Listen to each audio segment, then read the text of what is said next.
Mga katsabi, magputol tayo ng kahoy dito sa likod ng kulungan ng biig kasi ay yung kulungan nasisira na. Tingnan yung mga katsabi ay nabiyak na yung samento. So, kailangan talaga siya putulin kasi yung ugat pumunta na doon sa ilalim ba.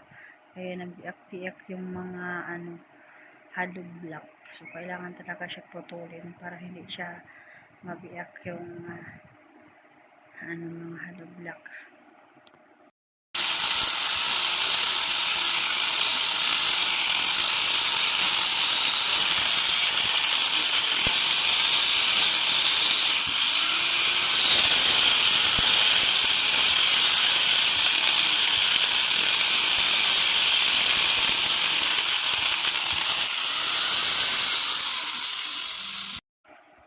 At saka pagtapos nila dahil dyan putol sa kahoy ay nagligo muna din sila sa biig. Mas labi ang isunod nila kay gipang tugnaw.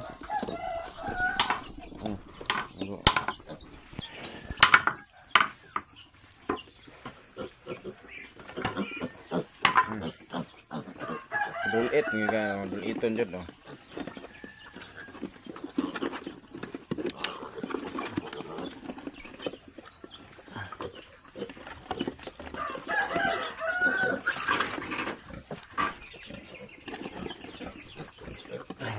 Ari.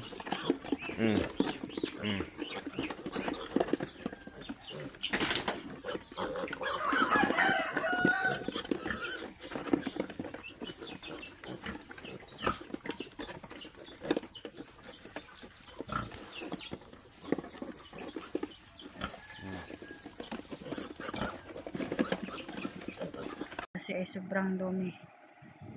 Sobrang kiat nila mga katsabi. Takbo ng takbo kahit saan mapunta. Kaya niligo ni daddy. Pagtapos niyang nagligo, pinakain na din. Kaya ayun mga katsabi. Yeah. Balik oil laos na.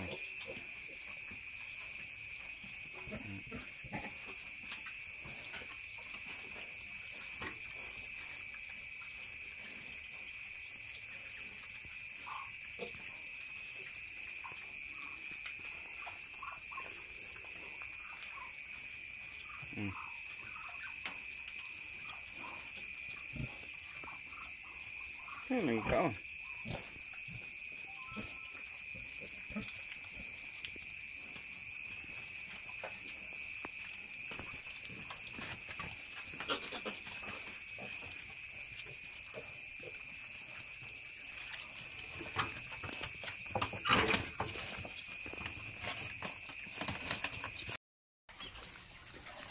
Nagubi oh.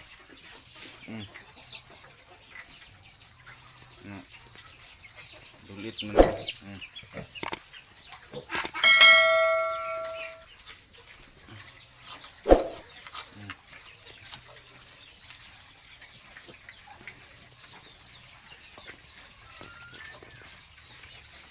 Sila.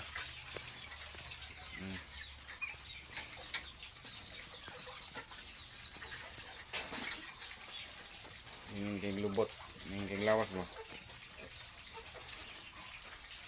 Busok.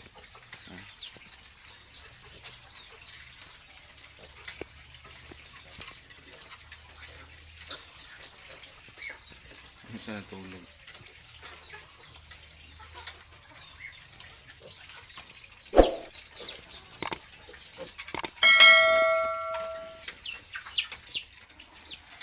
Katsabi.